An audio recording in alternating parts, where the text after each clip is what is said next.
So it's been about a week. I went ahead and went to GDC, got to meet a lot of people, got to have some more connections, got to see a lot of stuff that the game development side is doing, and I get to, talk to a lot of cool people on the inside. If you hear, I did a lot of networking, and I haven't been able to make a video about it or anything like that, and I will get to that a little bit later. But just to let you know, I probably will be wearing a lot of these kind of shirts, a lot of the free shirts that I got or hoodies that I paid for. So if you are a subscriber, be prepared to see me with a lot of the same clothing, because I got to go through all those shirts, at least use them once.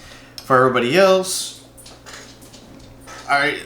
you're probably here for the thing in the title, and I do really want to go over why I feel that this might be the most worthwhile collector's edition you can get right now. Well, if you can find it.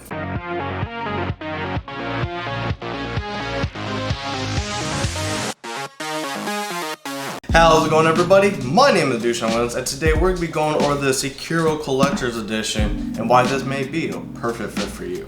Now, one thing about this collector's edition that I really like, and one of the things that kind of caught my eye on getting it, was the fact that it was $90. A lot of collector's editions are pretty much been breaking the $100, $150 mark and giving somewhat similar the same stuff.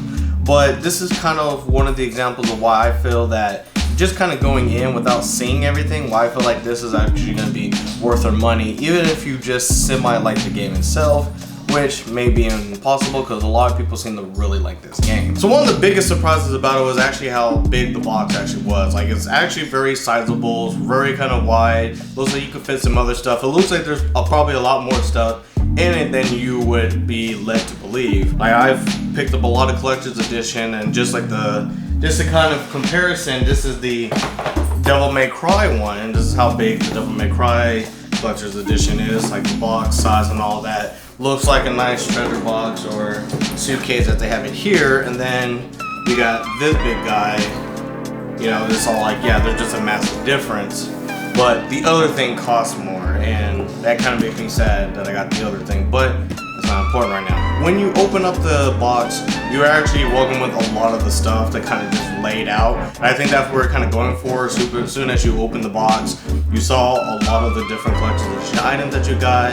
Nothing was really behind stuff besides some of the digital download codes and stuff, but you saw everything there. The first thing that's going to catch your eyes, of course, is going to be the steel case for the game. So this one doesn't come with the original plastic case, so you don't get two cases. In this collector's edition, you just get the steel case, and the game is already in it, it's already open, it's already nice. I do like it. I do like the image that they have on the front, and then the simplicity of the other image that they have. I do feel like it kind of gives them that look for the game and everything, but it's a steel case. You're not missing anything if you did or didn't get it, so that just really depends on you.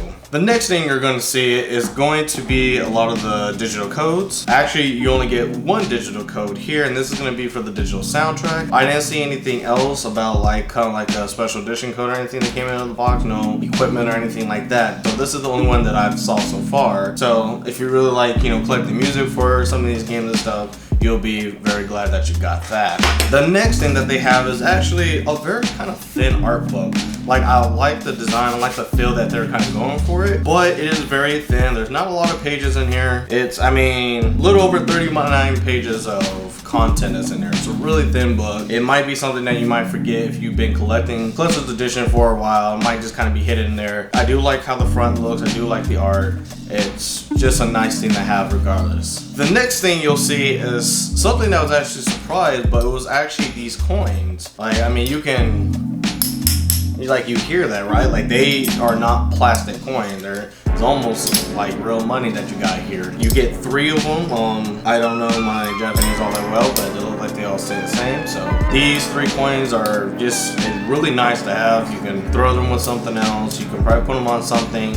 But I do like, having something from the game that looks very authentic. And so this is actually something that I really appreciate that they actually put in the actual game. But one thing that I also do liked was the next item, and this is kind of like a little kind of map scroll of the area, so when you kind of open it up and everything, it just has like a nice painting. The paper feels like kind of like that old style, you know, ancient Japan kind of style, kind of like writing and stuff. It just, with this and the coin, you really feel like you got some really nice like old Japanese stuff going on. Like if you found that in like kind of like a sword shed or whatever, you'd be like, oh, you got, well, what is this? Where did this come from? Like, it's almost that believable, and it's really nice. I really like the feel. It's just, I do like little stuff like this.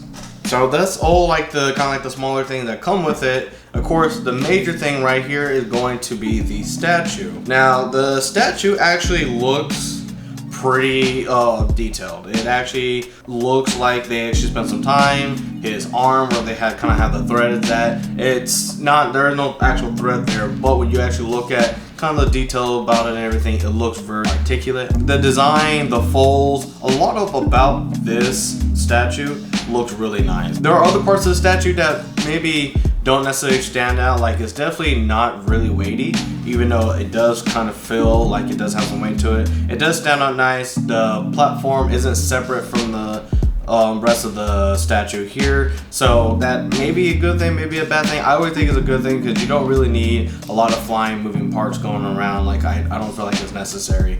But the sword actually does come separate, so you do need to add the sword to the model itself. That's the only detachable piece. And thank God it is easy to push in. It's not going to give you any hard time. And of course, when you have the whole guy kind of standing like that, it just looks too cool.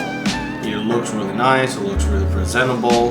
The face, I mean, it's probably as close as you're going to get with this kind of model and stuff, but it is really good as an overall piece, and I'm really excited to have it. So my conclusion about this is, I honestly feel like all of this was rather worth it. Like, for how high a rating the game has gotten, which is just one good bonus of getting the game itself. But just the fact that, like, for an extra $30, you get a statue, you get a map, you get, you know, a soundtrack, you get some authentic coins, or at least authentic feeling coins, you get your steelbook, and you get your art book. That's what, 1, 2, 3, 4, 5, 6 different items that you get for the $30. That really makes me happy when I can buy something I feel like I actually got my money's worth of it. This, I know, has been selling out. It's really hard to find. Some people, I was only able to get mine because some guy did not get his, I don't know why he didn't pick it up, but I guess he just forgot the game came out, so it rolled off or whatever. So I was very lucky to kind of get this and be able to show it to you today. But I mean, I'm very happy that I was able to pay, or at least buy like this, because I do feel like it was worth every penny. And compared to a lot of the stuff I did buy this year, I think I'm more excited about this. So for an extra $30, it's very affordable. It's very worth the money. You get a statue. Like, this one actually hits all the marks, and this is one of the things that I said that a lot of these game companies don't do, and I'm glad this one actually did. So that's going to be it for me. I was very glad that I got it, as you can tell. Hopefully you'll be able to get it for yourself, and if you like more unboxing like this, please subscribe to the channel, like this video if you really liked it, share it with your friend, and hopefully everything that you saw today will help you make a better and a more informed decision tomorrow.